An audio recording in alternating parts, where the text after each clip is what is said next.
नमस्कार, मैं शिवानी। आप देख रहे हैं मिरर मीडिया। खबर अब तक में आपका स्वागत है। एक नजर सुर्खियों पर।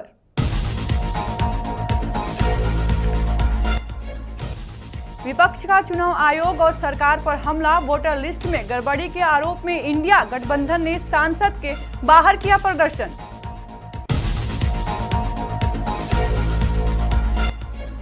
धनबाद में एजेंसी के खिलाफ सफाई कर्मियों का हड़ताल बरकरार, चौथे दिन भी कचरा उठाव पूरी तरह से ठप।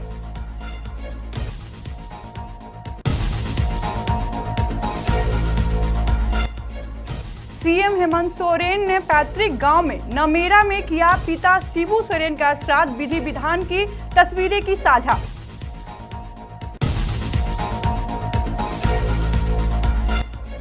मंत्री रामदास सोरेन की हालत गंभीर, ब्रेन ऑपरेशन स्थगित, दिल्ली के अपोलो अस्पताल में इलाज जारी।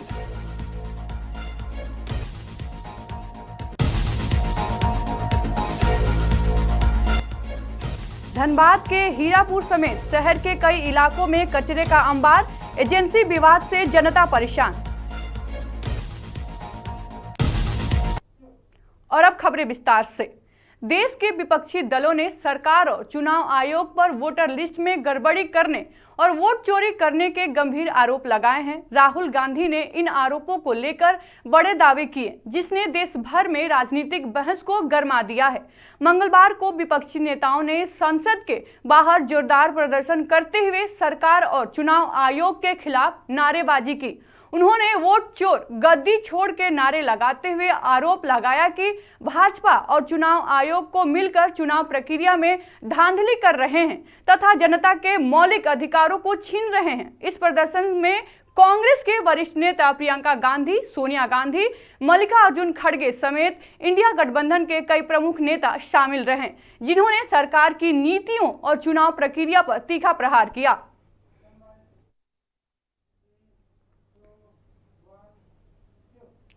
टिपर वाहन चालक एवं हेल्पर के हड़ताल पर चले जाने से धनबाद नगर निगम की कचरा परिवहन व्यवस्था ठप पड़ गई। हड़ताल आज चौथे दिन भी जारी रही। नगर निगम के सभी 55 वार्डों में डोर टू डोर कचरा उठाव कार्य ठप रहा। टिपर वाहन के अनुबंधी चालकों समेत सभी हेल्पर ने रणधीर वर्मा चौक पर धरना देकर अपनी एकजुटता प्रदर्शित की। धरनार्थियों ने बताया कि वेतन में बढ़ोतरी नहीं हो रही है, वेतन में कटौती की जा रही है। कर्मियों के साथ संबंधित एजेंसी लगातार शोषण कर रही है। प्रतिदिन की मजदूरी क्या है, इसकी कोई जानकारी उन्हें नहीं दी जाती है। पीएफ क्या कट रहा है, ये भी नहीं मालूम है। उन्होंने बताया कि कंपनी से सवाल जवाब करने पर काम से हटाने की बात कही जाती है। उन्होंने बताया जब तक मांग पूरी नहीं हो जाती है, डोर टू डोर कचरा उठाओ शहर में पूरी तरह से ठप रहेगी। इस हड़ताल के बाद से डोर टू डोर कचरा कलेक्शन के लिए लगाए गए टिपर चालक हेल्पर सभी वार्डों में जाना बंद कर चुके हैं। कचरा कलेक्शन नहीं होने से गंदगी का अंबार लगने लगा है। मांग यही है कि कुछ दिन पूर्व में 8 तारीख को हमारा वेतन सभी कर्मियों का अकाउंट में आया। अकाउंट में आने के बाद पांचों अंचल कर्मियों का वेतन में भारी कटौती देखा गया। हर किसी का वेतन में ऊपर नीचे किसी का 2000 कटा हुआ है, किसी का 4000 कटा हुआ है। तो हम लोगों का कहना है कि हमारा त्योहार के टाइम में अगर आप 26 दिन काम करने के बाद पूरा वेतन भी सही तरीका से नहीं दे पाइएगा तो हम लोग इतना सफाई कर्मी कैसे किस तरीका से काम करेंगे। दूसरी बात कि इस 4 महीना पूर्व 2 आदमी का डेथ हो गया था ड्यूटी पीरियड के दौरान में। वो 2 आदमी को आश्वासन दिया गया कि आपको जो भी मुआवजा उचित मुआवजा होगा वो दिया जाएगा और नौकरी भी दिया जाएगा कंपनी में। उस 4 महीना में न उस परिवार का सुध लेने वाला कोई नहीं है, ना उसके पास कंपनी गया, ना कंपनी का कोई अधिकारी गए। हम लोग यही मांग कर रहे हैं आपके माध्यम से कि जो भी उचित मुआवजा हो सके वो गरीब आदमी को मिले। मुख्यमंत्री हेमंत सोरेन अपने पैतृक गांव नेमरा में दिवंगत पिता और आदिवासी नेता शिबू सोरेन का विधि विधान से श्राद्ध कर्म संपन्न कर रहे हैं। वहीं मंगलवार को हेमंत सोरेन ने अपने एक सोशल मीडिया अकाउंट पर झारखंड राज्य के निर्माता दिसोम गुरु शिबू सोरेन अमर रहें लिखकर पिता को भावपूर्ण श्रद्धांजलि अर्पित की।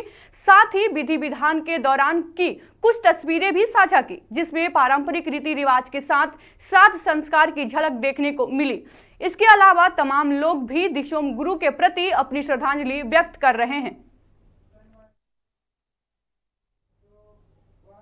झारखंड के शिक्षा मंत्री रामदास सोरेन की हालत गंभीर लेकिन स्थिर बनी हुई है।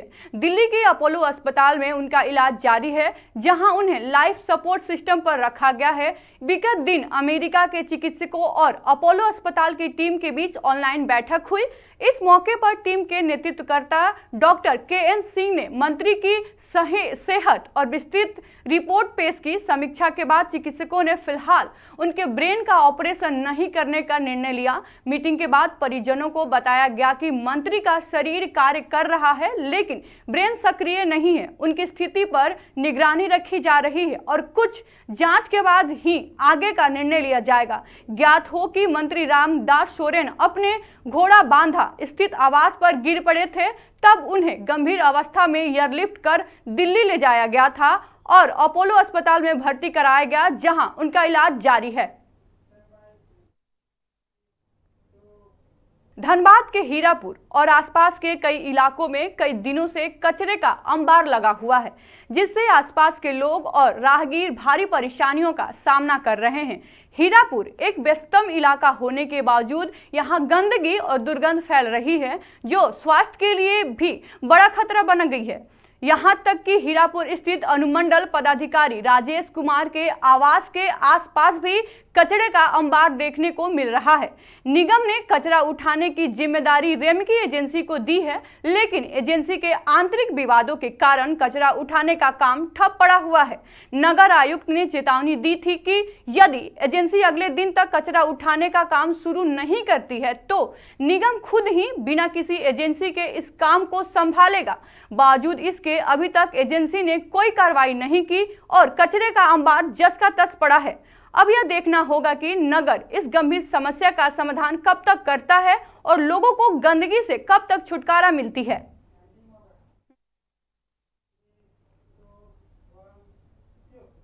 और इसी के साथ खबर अब तक में आज के लिए बस इतना ही। देखते रहिए मिरर मीडिया।